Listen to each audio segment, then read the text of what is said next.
similarly, the same paradigm adopts even in the micro frontends architecture as well.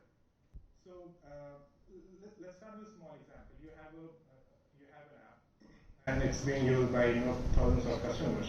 And then your engineering department starts growing. You start adding more engineers to the department. And then your web app starts becoming very active because of all these contributions from your newly hired engineers, right? And then now there is little room. There is not much room to innovate from there. Like, for example, if a project is using maybe GraphQL, it has to stick with that technology for however time, for how much of a time that project exists, right?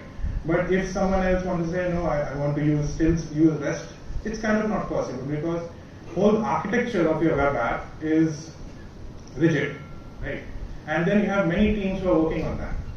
So that's when, that is how Micro Frontends started, where teams wanted to have control over their own product and the technology, and then wanted to expand or scale from that.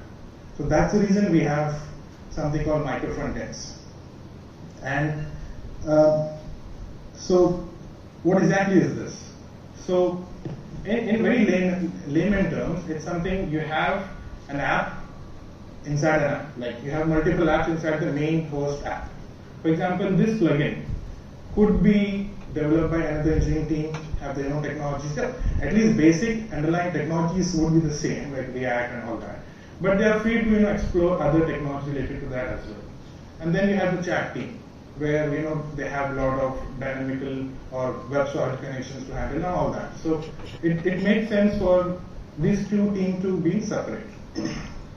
And then what that enables is plugins team can deploy their plugins app independently, and even the chat teams can deploy independently. There's the maximum cohesion between those two have decreased a lot.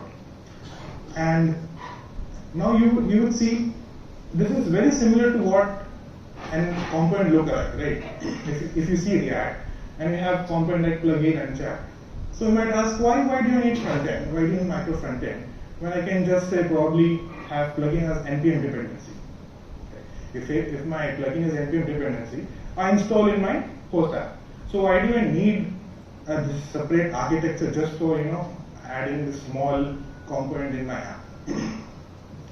Now, the problem with npm dependency is, so if yours is a host app, right, and there is a change in plugin, so you push the plugin, right, you upgrade the version, and the host has to